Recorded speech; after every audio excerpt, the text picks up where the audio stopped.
If you're a heating air conditioning technician or even a salesperson, why should you pay attention to your commission reports? And why does this matter? This is a super important question. I'm Scott Sylvan Bell, coming to you live for HVAC technician sales secrets on a perfect day to talk about sales and a perfect day to talk about you closer. So here's the thing. I would say a bulk majority of companies want to do the right thing.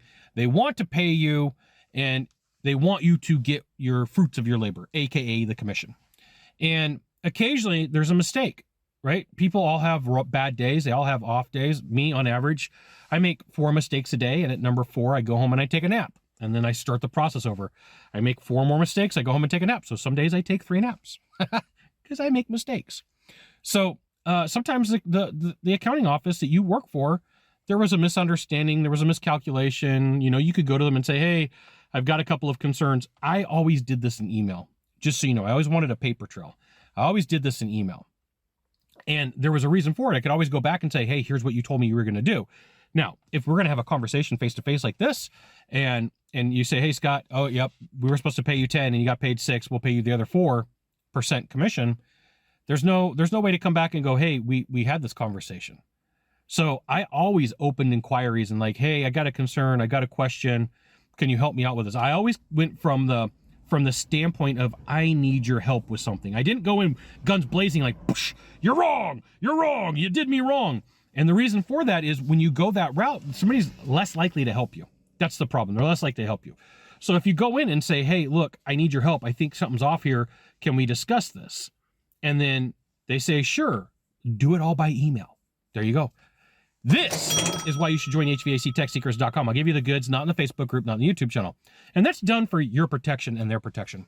Number two, there are some business owners out there that like to play games, and they know that if they make a commission plan so difficult to follow that they can extract some of your money. And I know of one guy who owns a company, and he was bragging one time. I was in an office and he was bragging, and he was saying, my commission plan is so difficult for people to understand that they think that they're getting paid 10%, but at the end of the day, because of all of the things that we take out, they're getting paid 8%. And so in his mind, I do X million dollars of business a year. I could pull out 2% of that extra and it goes straight to my bottom line. And I know of a sales guy that was very good with Excel and very good with math. And he, a couple of weeks later, raised his hand. He's like, hey, there's some shenanigans going on here. This is why you got to review your commission sheets.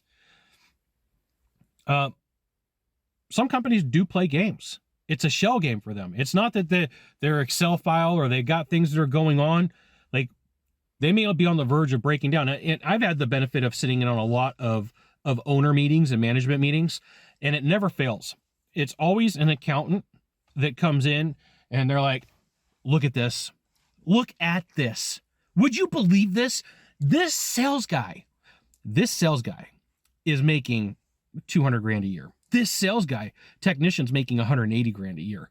There's no way that this is right. There's no way this is right.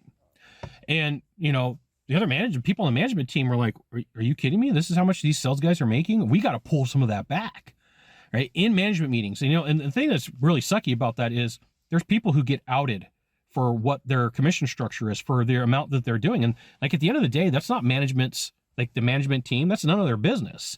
But they make it their business because here's what happens is when companies don't meet revenue goals, they go searching and they go looking and like they're lifting up rocks and they're like, where are we spending the most amount of money? I'm going to tell you the 2 places, marketing and commissions. Marketing, commissions. They pull up the marketing, like we need to start marketing. So what happens? They stop marketing. You stop going on leads, stop making money. They look at commissions and they're like, look at underneath the commission rock. This guy or this chick is making a ton of money. We got to claw that back. We got to find out reasons. I know of a dude that literally went to a bookkeeper who did all of the commission sheets, and he said, start dinging these guys for 1% of their sales commission. Well, when you think of a company that does a lot of millions of dollars, 1% of sales commissions makes up a big pile of money at the end of the year, because that's how the guy got his bonus, was proving profitability. That is an ultimate shenanigan that you got to be aware of. So like, hey, Scott, what do I do? Well, first and foremost, you work for a good company, right? You look for the good in a company. You assume that for the most part, a company is good, and then you wait for the proof that they're bad on the other end. And I will say, there are some sucky companies out there that play games with either writing such a difficult commission plan that you can't follow it, or they play games and they ding salespeople or technicians so that they can say, hey, we got profitability, but at the end of the day, it wasn't profitability, it's fake profitability. That's a sucky thing to do. Now, here's what happens. Let's say that at one point you're working for a good company and then they turn to the dark side, right? And they decide that what they want to do is they want to start dinging salespeople so that they can get commissions. If you're a closer, you're a prize. It doesn't matter the industry, it doesn't matter the service, doesn't matter what you do. If you're a closer, you're the prize. Say it with me. If I'm a closer, I'm a prize. You should be dancing around on a chair, on a table, at the park. I don't know where you're at. I'm at the river today. And so the thing to know is there is a point for you to say, hey, it's time for me to bounce. Time for me to biggity bounce. I'm out. Peace out, Girl Scout. I'm done. And just know that you don't have to go through those games.